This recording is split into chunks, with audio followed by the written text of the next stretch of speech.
Good morning dear students. कल के video में हम लोगों ने पाठ 8 पर्यटन और इतिहास शुरुआत की थी। इसमें मैंने आप लोगों को विभिन्न विश्व स्तर के जो पर्यटक रह चुके हैं, जिन्होंने पर्यटन की शुरुआत की थी, जिन्होंने यात्रा के द्वारा बहुत से ऐसी जानकारियां हमारे लिए सुरक्षित रखी, उन सब के बारे में हम लोगों ने कल पढ़े थे।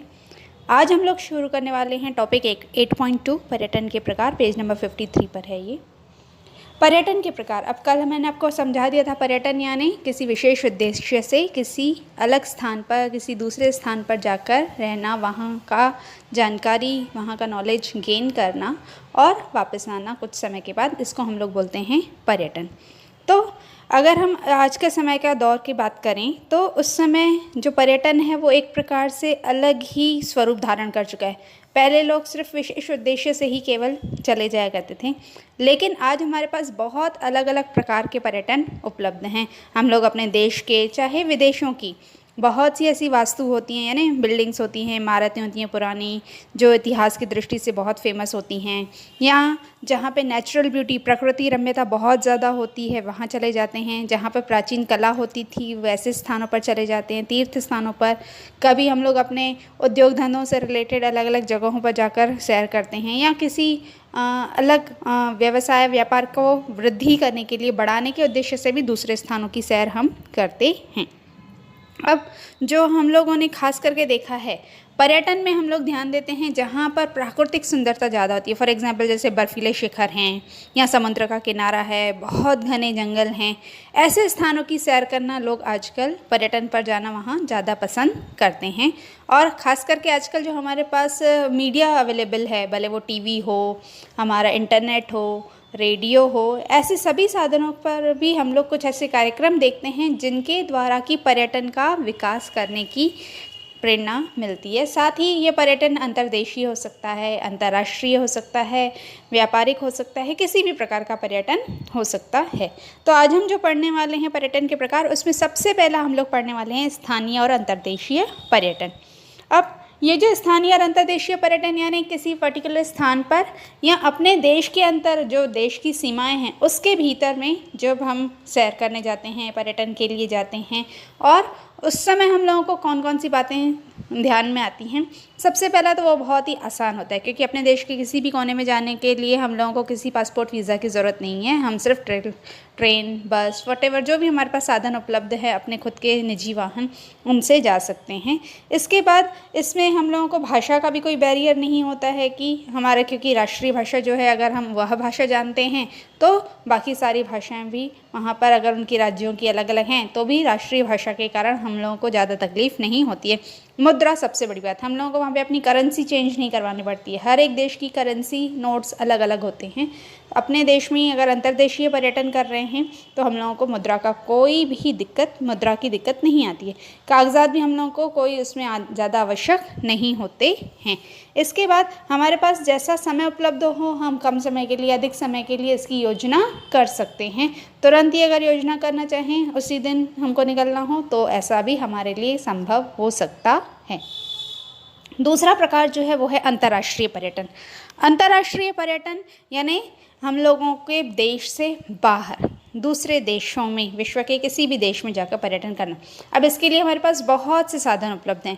फॉर एग्जांपल जहाज़ हैं, वो पानी के जहाज़ भी हो सकते हैं, हवाई जहाज़ भी हो सकते हैं, रेलवेज़ हैं, और बहुत बार हम लोग अंतर्राष्ट्रीय जो ये देखते हैं पर्यटन, उसमें बहुत सी सुविधाएं देने के लिए हम लोगों को जो पैकेजेस वाले लोग रहते हैं, जो व्यवसाय करते हैं पर्यटन का, वह भी हमको काफ़ी सुविधाएं उपलब्ध करा देते हैं। उसके कारण अगर हम लोग देखें तो विमान है तो हम लोग किसी भी विश्व के कोने में पहुंच सकते हैं जल्द से जल्द। जहाज़ जो समुद्र के किनारे से हम लोगों को, समुद्री किनारा जो हाँ जिन जिन देशों को प्राप्त हुआ रहता है, वहाँ समुद्र के द्वारा भी हम लोग यात्रा कर सकते हैं। रेल की पटरियाँ अगर हम लोग देखें तो पूरा जाल बिछा रहता है देश के अंदर। पर यूरोप एक ऐसा महाद्वीप है जहाँ पर सभी देशों के अंदर भी रेल पटरियाँ जोड़ी गई हैं। एक देश से दूसरे देश भी हम लोग पटरी से जा सकते हैं। फॉर एग्जांपल अगर आप देखो तो बीच में भारत और पाकिस्तान के बीच में भी ट्रेन समझौता एक्सप्रेस चलती थी। तो इस प्रकार से उसके बाद विमान जो है, हवाई जहाज जो उन्होंने पूरी दुनिया को इतना छोटा कर दिया है कि हम कुछ ही समय में, कुछ ही घंटों में कहना चाहिए, विश्व के एक कोने से दूसरे कोने तक भी पहुँच सकते हैं।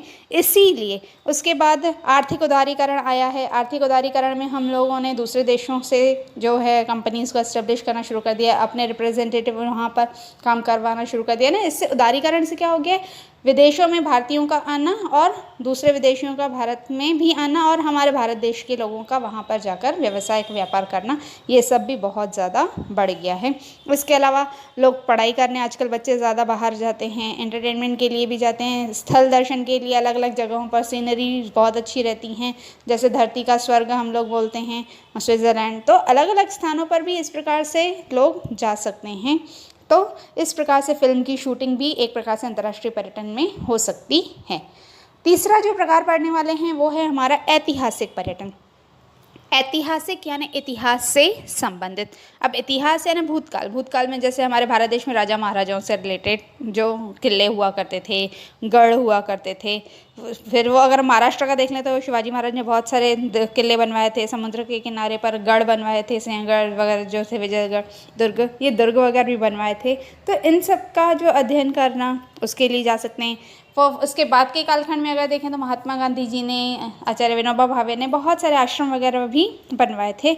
उसके बाद 1857 के कालखंड में हम लोगों ने देखा था कि बहुत से ऐसे स्थान थे जहाँ पर लड़ाई हुई थी, तो उन स्थानों पर भी लोग पर्यटन के लिए जाते हैं, तो वो कहलाता है ऐतिहासिक पर्यटन। उसके आगे चौथा प्रकार जो हम लोग पढ़ने वाले हैं वो है भौगोलिक पर्यटन। यानी हमारे पृथ्वी पर सारे जो रचना है, भौगोलिक रचना, वो एक जैसी नहीं है। कहीं पहाड़ हैं, कहीं समुद्र हैं, कहीं नदियां हैं, कहीं पठार हैं, कहीं रेगिस्तान है, कहीं कुछ, कहीं हरियाली तो कहीं बिल्कुल वीरानी।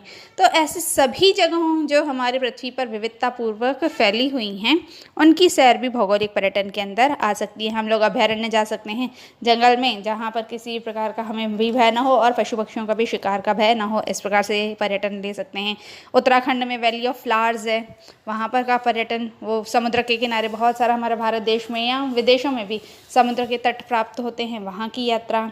फिर जैसे झीलें होती हैं, कुछ समुद्री स्थान ऐसे होते हैं, कुछ पहाड़ी इलाके इस प्रकार से होते हैं जिनका पर्यटन की दृष्टि से बहुत महत्व होता है। अब इन सब पर्यटन के स्थानों पर जाकर लोगों को जो मानसिक शांति तो मिलती है, लेकिन उनका ज्ञान भी बढ़ता है। उसके बाद पांचवा प्रकार जो है वो है स्वास्थ्य पर्यटन।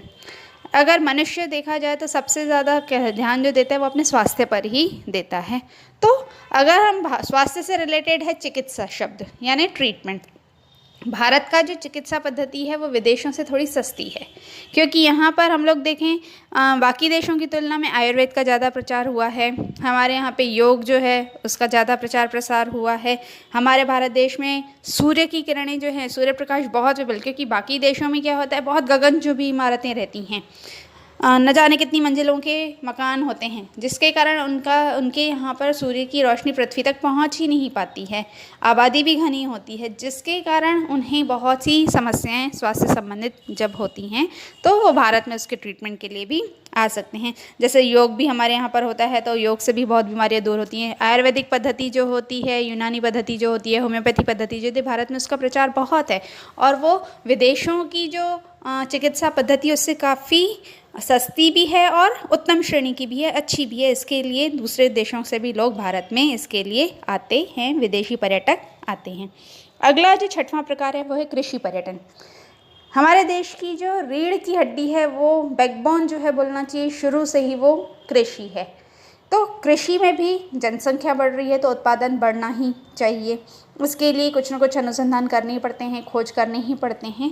तो एक देश है इज़राइल, जिसने बहुत नई नई तकनीकों का उपयोग किया है, बहुत सारे प्रयोग किए हैं और जो कृषि है उसमें बहुत खोजें करते हुए अलग अलग प्रकार से अपना उत्पादन बढ़ाने के लिए टेक्निक्स निकाली हैं।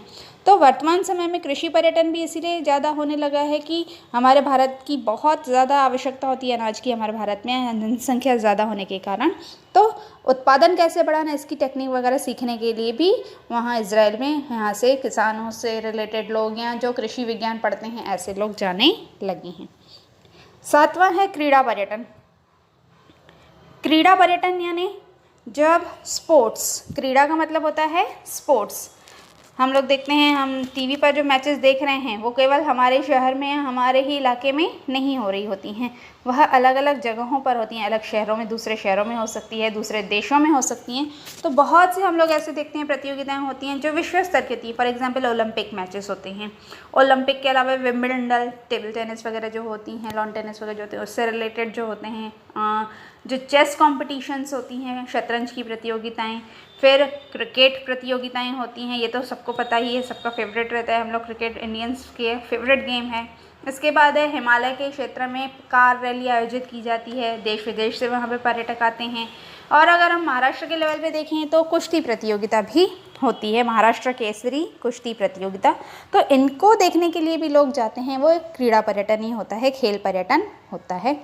नेक्स्ट है प्रासंगिक पर्यटन। प्रासंगिक यानी किसी प्रसंग विशेष से। अब वह प्रसंग हमारा निजी भी हो सकता है, हमारे देश से भी संबंधित हो सकता है, या किसी और से। फॉर एग्जांपल हम अपनी अगर फिल्म इंडस्ट्री देख लें तो वो मुंबई में है, लेकिन हर बार जो फिल्म फेस्टिवल होता है वो मुंबई में नहीं होता है। हमारे यहाँ की फिल्म्स नॉमिनेट होती हैं, विदेशों में उनका कार्यक्रम होता है, पूरे विश्व भर की फिल्में उनमें नॉमिनेट होती हैं। या जो हमारे यहाँ पे भारत का भी जो अवार्ड शो वगैरह रहता है, बहुत बार वो विदेशों में जाके उसका फिल्मांकन किया जाता है। तो इस प्रकार से फिल्म फेस्टिवल हो सकते हैं। जो देश विदेश में प्रसिद्ध पुस्तकें होती हैं उनकी भी एग्जीबिशंस अंतर्राष्ट्रीय स्तर पर लगती हैं।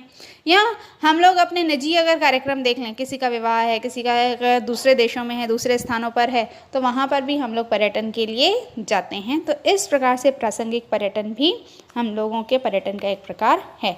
एक और प्रकार जो आपके बुक में मेंशन्ड है, पेज नंबर 54 पर ग्रीन वाले पैराग्राफ में है, उसमें है धार्मिक पर्यटन। धार्मिक पर्यटन फॉर एग्जांपल हमारे जो विश्व में अगर देख लें तो हर एक देश में अगर हम देखें, केवल एक ही जाति प्रजाति धर्म को मानने वाले लोग नहीं रहते हैं। बहुत से लोग अलग अलग धर्मों को, अलग अलग जातियों को, अलग अलग भाषाओं को मानने वाले रहते हैं। तो अपने धर्म से जुड़ा हुई जो उनकी आस्था रहती है, इसके लिए बहुत बार वो यात्राएं करने धार्मिक स्थलों पर जाते हैं। आप अगर सिंपल सा एग्जाम्पल ले लो, हमारे भारत देश में 4 धाम हैं। देश के 4 अलग अलग स्थानों पर वो 4 धाम है, केदारनाथ, बद्रीनाथ वाले जो हैं। इसके बाद अगर 12 ज्योतिर्लिंग अगर हम शंकर भगवान के वो जो हैं देखें तो वो भी अलग अलग स्थानों पर हैं। अगर इस प्रकार से कोई यात्रा अरेंज हो रही है कि 4 धामों की यात्रा, 12 ज्योतिर्लिंगों की यात्रा, तो ऐसियाँ जो मक्का मदीना की यात्रा मुस्लिम लोग जाते हैं, तो इस तरीके से जो है यात्राएँ, धार्मिक पर्यटन जो होता है, जिसमें कि धर्म से रिलेटेड पुराणों और ग्रंथों में, धर्म ग्रंथों में लिखित स्थान हैं, उनकी यात्रा जो होती है वो धार्मिक पर्यटन भी कहलाता है। बड़ी विशेष बात यह है कि हमारे भारत देश में बहुत से ऐसे स्थान थे जहाँ पर धार्मिक पर्यटन पर जो लोग पहुँचते थे, उनकी सुख सुविधाओं को ध्यान में रखते हुए जो अहिल्याबाई होलकर हैं, उन्होंने भी काफ़ी योगदान दिया था और वहाँ पर उनकी सुविधाओं की प्रबंध करवाने के लिए अपने व्यक्तिगत धन से कार्य किया था। इसके बाद हम लोग पढ़ने वाले हैं नेक्स्ट 8.3 पर्यटन का विकास। अब पर्यटन जो है वो बहुत ही कहना चाहिए, हमारा शरीर का तो आवश्यकता होती ही है रिक्रिएशन, पर हमारे मन मस्तिष्क को भी शांति के लिए पर्यटन काफ़ी उपयोगी साबित होता है। तो पर्यटन का विकास करना भी बहुत आवश्यक है, क्योंकि जो पर्यटन है उसमें जो पर्यटक आ रहे हैं, यात्री जो आ रहे हैं, उनको सुविधाएं मिलनी चाहिए। जैसे आने जाने के लिए परिवहन, बस, ट्रेन, हवाई जहाज, वट जो भी हैं। उसके बाद वहाँ पर जब वो रहें तो उनको निवास स्थान मिलना चाहिए, उनकी उपलब्धता होनी चाहिए, होटल्स होने चाहिए, कुछ ऐसे कॉटेजेस बने हुए रहने चाहिए। फिर जो यात्रा कर रहे हैं या वहाँ जो स्थान बनाए गए हैं वहाँ पर स्वच्छता गृह बहुत अच्छे से होने चाहिए, उनको प्राथमिक आवश्यकताएं सारी उनकी जो है वो प्राथमिक आवश्यकताएं पूरी होनी चाहिए। इन सब का भी ध्यान सरकार को देना पड़ता है। साथ साथ में पर्यटन का अगर विकास करना है तो जो दिव्यांग होते हैं, यानी जो हैंडीकैप लोग होते हैं, ऐसे लोग भी जब पर्यटन पर जाते हैं तो उनके लिए भी विशेष सरकार को ध्यान देना आवश्यक होता है। इसके साथ साथ जो ऐतिहासिक हमारे स्थान हैं, विरासत के स्थान हैं, बहुत सी चीज़ें, जरूरी नहीं वो कोई किले या गढ़ या दुर्ग हों, गार्डन्स हो सकते हैं, पार्क हो सकते हैं, अभयारण्य हो सकते हैं, जो अलग अलग स्थान हम लोग इसके पहले भी पढ़ चुके हैं। इनके लिए भी कुछ बातों की सावधानी रखनी पड़ती है, जैसे कि उनका विद्रुपीकरण न करें, यानी उनको भद्दा न बना दें, तोड़फोड़ न करें, अपने हिसाब से कुछ घस कर लिखने की कोशिश न करें। बहुत बार हम देखते हैं दीवारों पे लोग लिख कर आ जाते हैं चौक से या ईंट वगैरह से, वैसा नहीं करना चाहिए। पेड़ों पर उकेर लेते हैं, कुछ चिन्ह बनाकर आ जाते हैं, ऐसा नहीं करना चाहिए।